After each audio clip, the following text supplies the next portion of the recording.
right, y'all, welcome back and happy Sunday. It's time for my day after thoughts and grades from Tennessee versus Mississippi State. And I've gone through each play of the film probably 5 or 6 times on average. Obviously, some plays more than others, but these are the grades that I did come up with. And we're going to be starting off with the offensive and defensive coordinators. I think that their game plans were very sound. Love what we're doing on offense. We've talked about this for such a long time. The new wrinkles with different splits.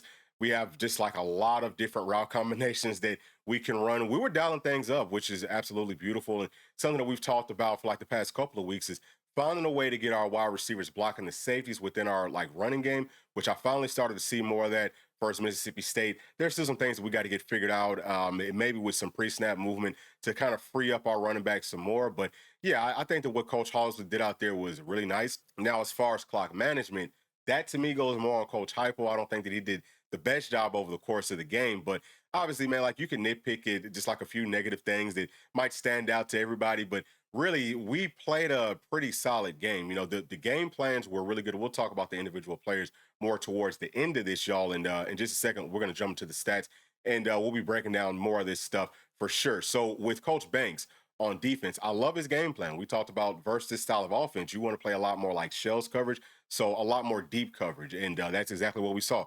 Way more cover two in this game than I've seen Coach Tim Banks run probably since he's been at Tennessee.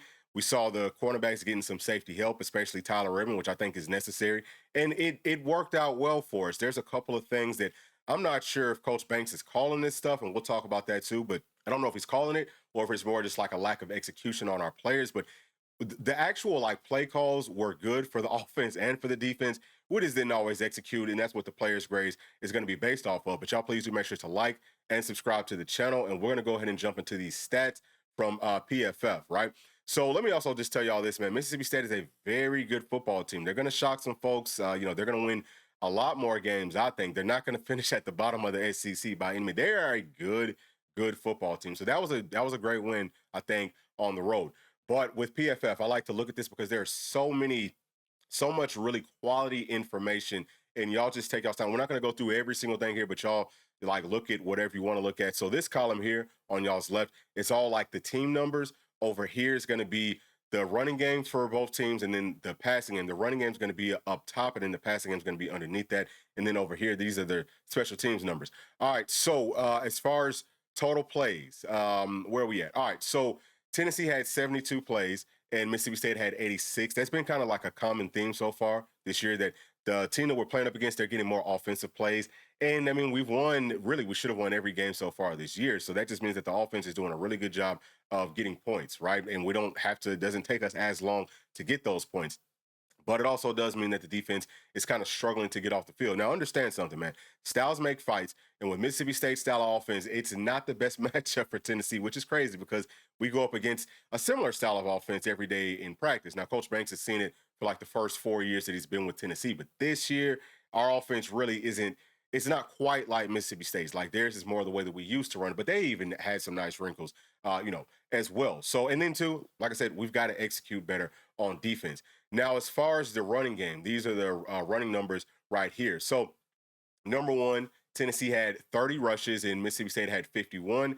And I think that those are just like true rushes. I don't know if that's counting scrambles and all of that. But either way, if you look at the average yards per carry, like that's the average net yard per carry, 4.6 for both of these teams.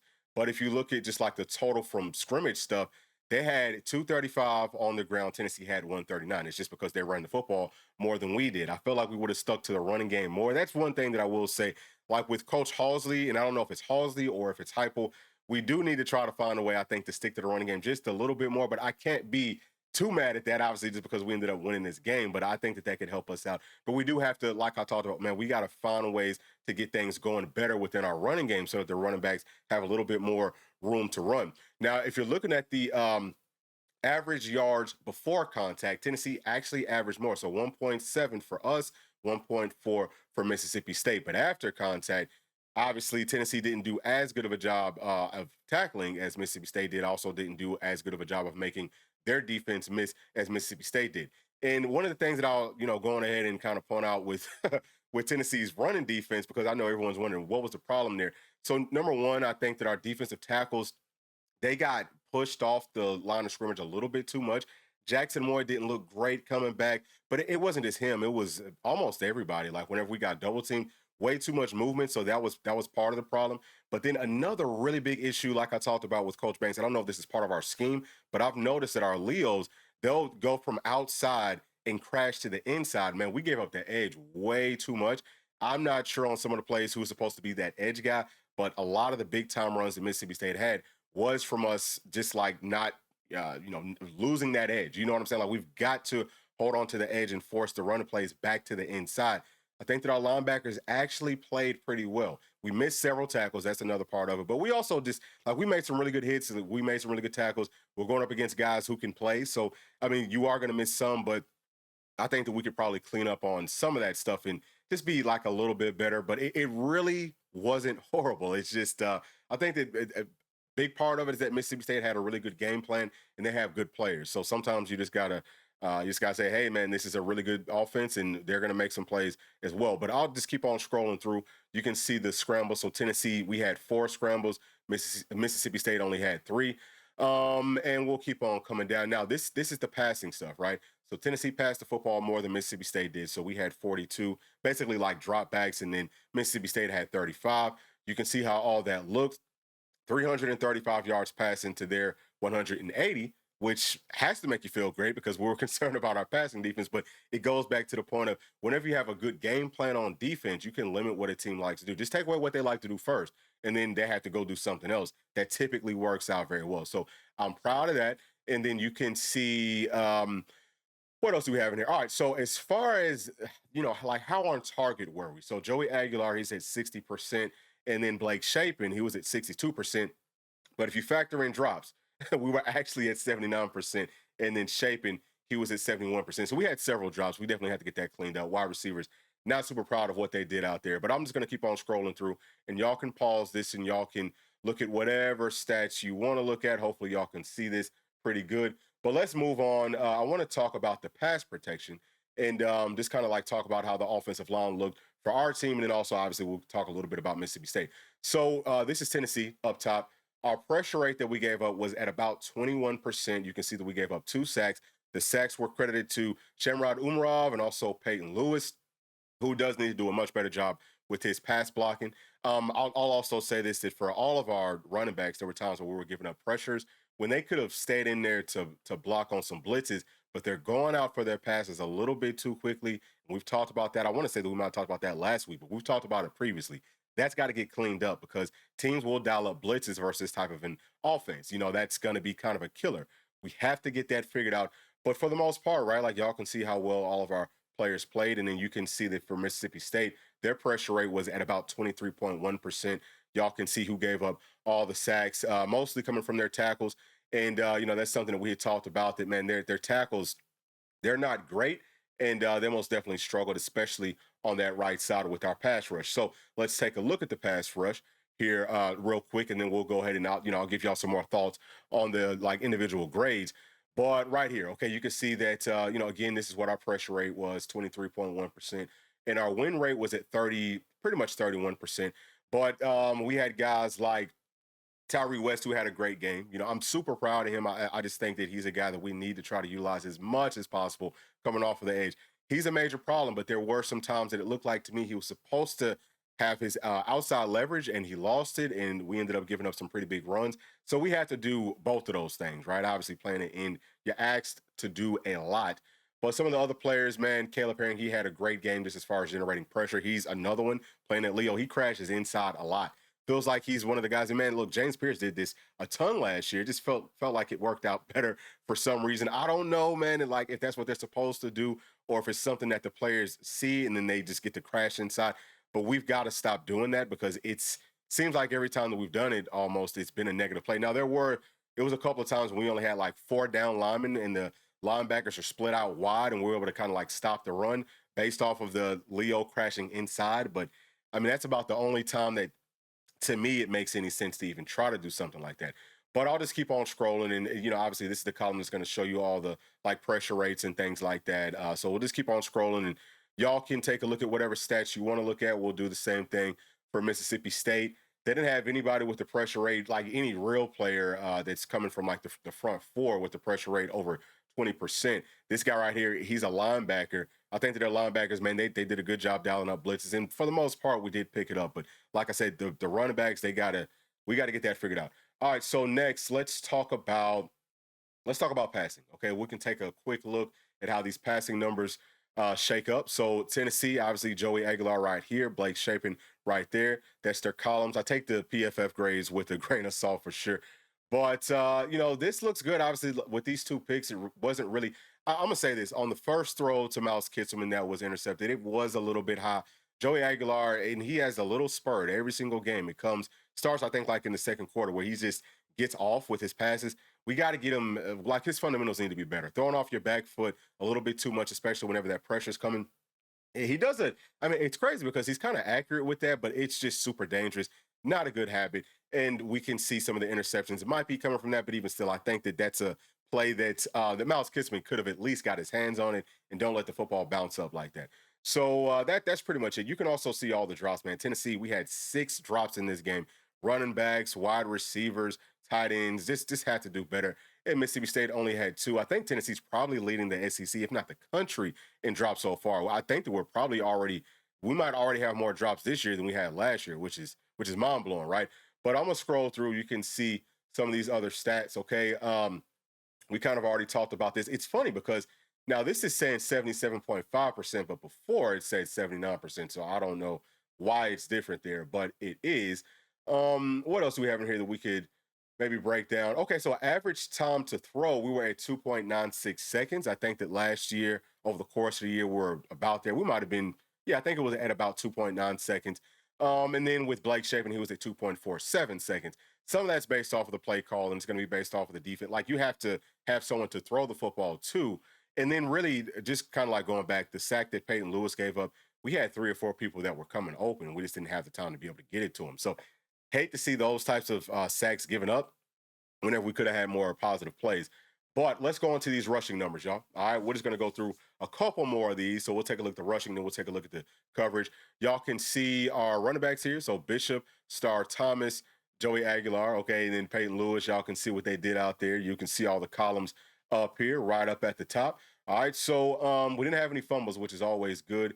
Yards per carry, Bishop 6.5, Star Thomas 3.3, Joey Aguilar 4 yards per carry, and then Peyton Lewis 3.3. So as far as the yards before contact, on average, Bishop, he had a lot more yards before contact, and then with Star Thomas, I think that they really key in on whenever Star Thomas comes in and then Peyton Lewis. For some reason, it just feels like maybe it's not blocked as well, or maybe the defense is keying in on, hey, they're going to be running the football. We got to figure a way to kind of like balance that out. Y'all can see the runs of 10 plus yards. Okay. Bishop had 2, and then Star Thomas had 1. Let's keep it going. So as far as yards after contact, okay, no, this is yards before contact. Maybe the first one might have been yards after contact, but so yards before contact right here. Bishop had 2.1. Star Thomas only had 0.9. Peyton Lewis had 1 yard. And then these are going to be the yards. Where are the yards after contact at? That might have been what we talked about before. So let me bring this back over because I might have misspoke on that. Yeah, okay, so these are the yards after contact right here. And there was a column that kind of like averages that out. But you can see, obviously, yards after contact, Bishop, he had more. All right, so with all that being said, y'all can see how Mississippi State, how their running backs looked. Obviously, they had a really, really good game. That Fluff Bothwell, he's a good back. I think number 6, Booth, he's a good as well. He played very well. So let's talk about coverage, okay? We'll take a look at coverage. And actually, we can also take a look at like the pass catching too and talk about who had how many drops, so on and so forth. So this is how many targets each of the players got. This is how many catches each of the players got. And this is, the rate at which they're giving up passes.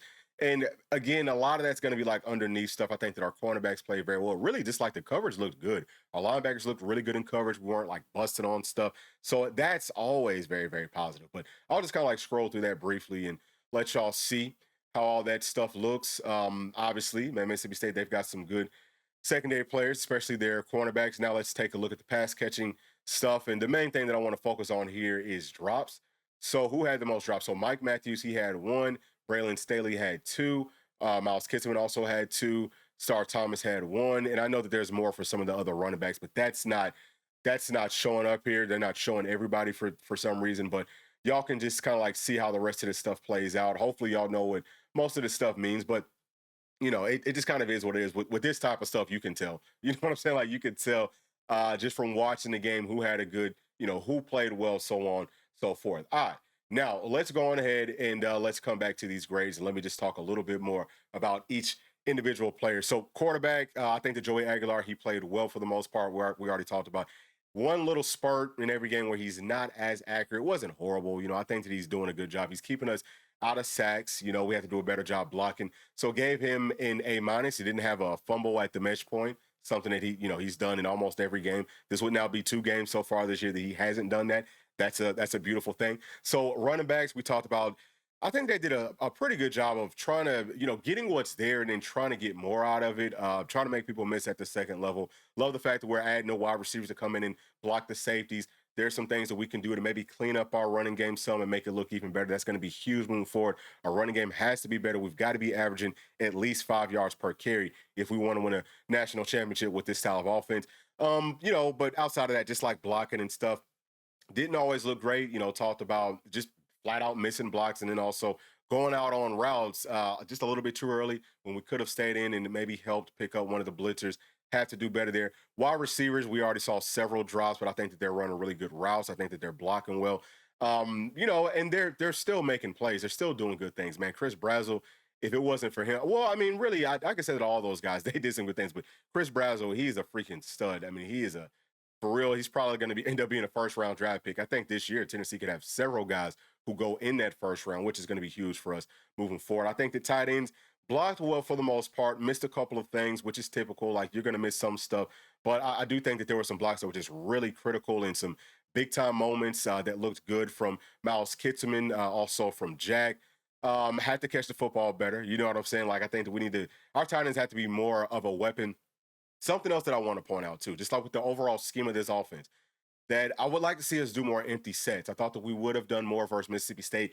It's a great way for us to, number one, see what the coverage is that a team is in, but also get some easy isolated matchups with some great skilled players versus some guys that can't really cover them, that can't really hold them. That's the next step, I think, in this offense. Obviously, number one, we got to get the running game kind of going just a little bit more, but also definitely adding more empty sets. I'm looking forward to us doing that. Hopefully, with this bye week, we can add some of that. That could be a big thing versus Arkansas coming up here in like a couple of weeks. Offensive line, I told y'all, man, I hold them to a much higher standard than probably everybody else just because they are very talented. I think they did some great things. And we've got some real dudes. Our tackles look great. I mean, gave up a couple of things, wasn't perfect, but they looked really good. Think that our guards look pretty good. Wendell Moy, he's a stud. We talk about this every single week. It's really more about the left guard, Shamrod Umarov, and then Sam Pendleton. Sometimes he misses things. But those are the two guys that are missing on a higher clip. Once David Sanders comes back, and I think that he played very well, but once he comes back and he can start at right tackle, the offensive line is going to look even better. Listen, Sham didn't play horrible, but he did miss some things. So yeah, I gave them a B plus, and we just need for those guys to play on a little bit of a higher level, just because they are going to be held to a higher standard as far as as far as I'm concerned. So as far as the defensive ends, we already talked about it. Great job with the pass rush. Now I have to tell you, great job there, but have to hold up the edge more. Had to do a better job there. Can't just be crashing inside unless that's really what we're calling, which I can't. I don't think that it necessarily is. It doesn't seem like it's because there's no one else that's going to be able to hold on to the outside whenever we do that. So we got to get that cleaned up for sure. And then, defensive tackles, I think that, they kind of got pushed around some. With some of the stunts that we called, it was really good stunts, but they weren't able to like go through the full stunt. And it left some pretty big gaps open in the running game, messed up the pass rush and just everything. It messed up the whole pressure that we had dialed up. So we have to do better from that standpoint. It looked good in some spurts like early on, but we just have to get more from that whole group, right? Like we're stepping into SEC play where they are going to be a huge part of this defense for sure. So linebackers, I think that they played well. Like I said, man, their pass covers looked really freaking good. Missed on a couple of things, right? Eyes weren't in the right spot. It was really like literally like one or two where it's just like some hitches that we gave up, but not a huge deal. But for the most part, man, they looked really good out in pass coverage. I think that we're playing better out in space. Our eyes were right for the most part. We weren't really just like getting tricked. We weren't missing run fits as much, doing a better job of beating blocks, making some big hits. Have to finish better with the tackling, but was not horrible. I think that they played just like way better than they have up to this point in the year, which is a great sign for this team. Cornerbacks, I think that they played very well. They were tackling well too. We saw a lot of this like open field tackles. There was one where Colton Hood had a nice one where the running back, I think it was number 24, he tries to go back to the other side of the field, and Colton Hood stays at home, makes a flush tackle. That's not easy to do versus a guy that's that much bigger than him. I saw Tyler Redmond have a really nice tackle kind of close to the goal line. Just a flush, beautiful tackle. I think that our star players played well. Man, listen, J Mac. I mean, you want to talk about fighting and straining to get off blocks? Did a great job there. Super proud of him. Boo Carter. I think he might have missed a tackle or maybe two, but man, he came up and he made some good things, or he made some good tackles. He did some good things. His coverage looked really good. So proud of our corners. I think that they played very, very well. Just given what they were asked to do. Safeties, pretty much same thing. Now, it was a couple of times on some plays, like it was almost a touchdown pass that Mississippi State dropped on kind of like a post, right? And we're playing some sort of like a shell. It was, I think, like a cover three. And I want to say it was Caleb Beasley. His eyes weren't right. He was standing flat footed, and then the wide receiver runs right by him. He has to learn how to figure that out just a little bit quicker.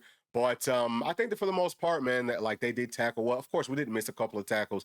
Ed, he had a couple of misses, but he also had a couple of really good ones, some really tough ones. Andre Turrentine looked a lot better tackling. And the coverage for the most part, I think that it was pretty solid. So that's going to do it for my grades and for my thoughts. It's just, I know that you're looking at the logo. Some people still like looking at the logo and you say, well, dang, Mississippi State, the game shouldn't have been close. But especially thinking that, well, we went toe to toe with Georgia. But I mean, styles make fights. I think that Mississippi State, I do believe that they're playing Georgia this year. They're going to probably give them trouble. The game is going to be at Mississippi State. We'll see how that thing plays out. But yeah, I mean, look, that was a tough win. And I'm proud of what we did. I don't want to be overly critical of these guys, but clearly with this bye week coming up, a lot for us to work on. So I'm going to be going through y'all and doing some more film stuff, especially on our Patreon. That's going to be the cheapest place. You can join us on Patreon 100% free. Patreon.com/Bluechip Breakdown. But you can also join on that dollar tier. And hopefully later on today, I have a lot of stuff going on, but hopefully later on today, I'm going to be able to go through most of the key plays, if not all of the key plays, and just break it down for those of y'all who want to know. That's a great way just to help us grow. P and I would love to do this thing full time. I think that the shows run better whenever P's on here with me. So just help us out. You can join on that dollar tier. If you join on the $5 tier, then you're going to get that plus a whole lot more. Obviously, we have a lot of like free content and all that, but you will get plenty of inside information. We've got some more coming to y'all for sure. Probably like within the next couple of days.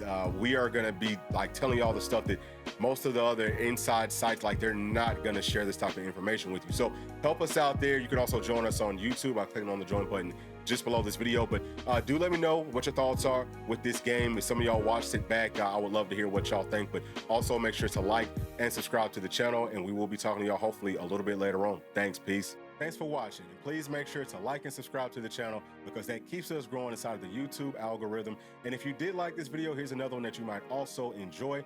Thank you. We'll see you on the next one. Peace.